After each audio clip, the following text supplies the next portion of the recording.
Okay, so we continue working on our presets. We're going first, then we'll start working with materials. Let's open to edit. And as default material, I'm gonna go use it maybe something darker. Okay, we'll probably just go select the default material. This is a very good base to work, and you notice it's have some green grass mix. To add the snow in effect, we'll go to add additional layer. Just select the snow for this. And let's set alpha boost to 0. What I want to do is work with transparency. So we increase global transparency to 100, enable variable, and we'll go to edit function and let's create a node. Actually right here, external dependency, and we're working with procedure terrain, the first one. So we'll go down, select our node we're creating, and just connecting. Let's click OK. And you can notice right now in the preview, we have already applied some snow to those rough areas. So it's kind of look already very interesting. One thing I want kind of smooth a little bit right here on the bottom. For this, we'll go to environment and let's just enable our highlighter for this. Okay, and just going right and set where's this edge will going right here and make it smaller. So it will be nice integration with the other ones. So it won't be just all mountain. Okay, we're done this. What I like to do at this point, we'll just right click, copy material, and let's just paste this material in other procedural terrains. Except when we go inside, what we need to do on the snow, we need to go to the transparency and reconnect this dependency to other points. So right here, and for the distance, we're going to edit, and we'll reconnect this one to this. Okay, so this, let's preview.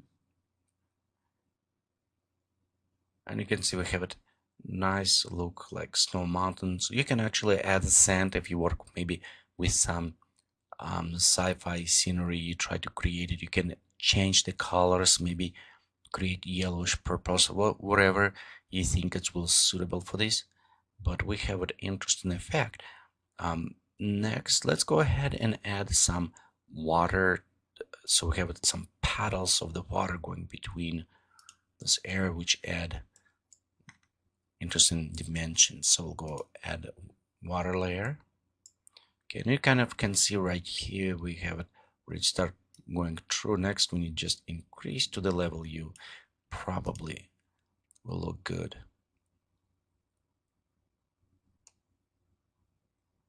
So right here we have it on the water, and let's rework a little bit on materials.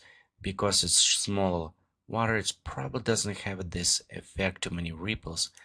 So we'll go to the default value water. We're going to the bumps and drop down maybe about 100, 200, just so it's slightly. As well, we'll go in transparency and just increase reflective with angle a bit more and drop down to about 5 meters. So let's preview.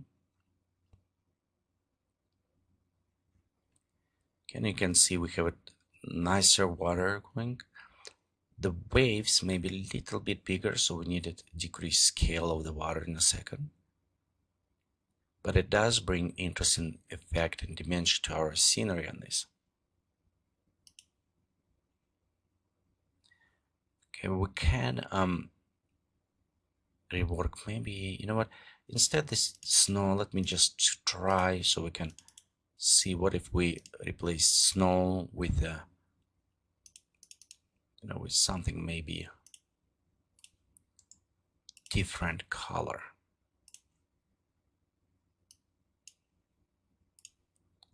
Just to preview so we can see how what the effect can be if we want to create some maybe snow or darker. So you can see we can apply different, but I think for this particular the just white snow will work fine. Okay, a little solid color, white. Okay, let's click OK.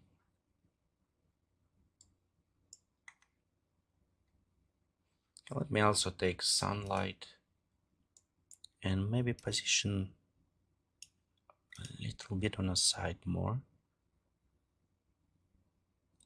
so we have the better kind of shadow going, and you can see just small reposition sun already bring quite a bit interesting effect to our terrain.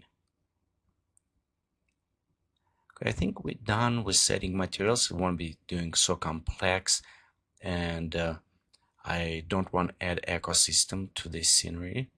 Again, we can do this if you want to experiment more, but let's in our next section of tutorial work on the atmosphere.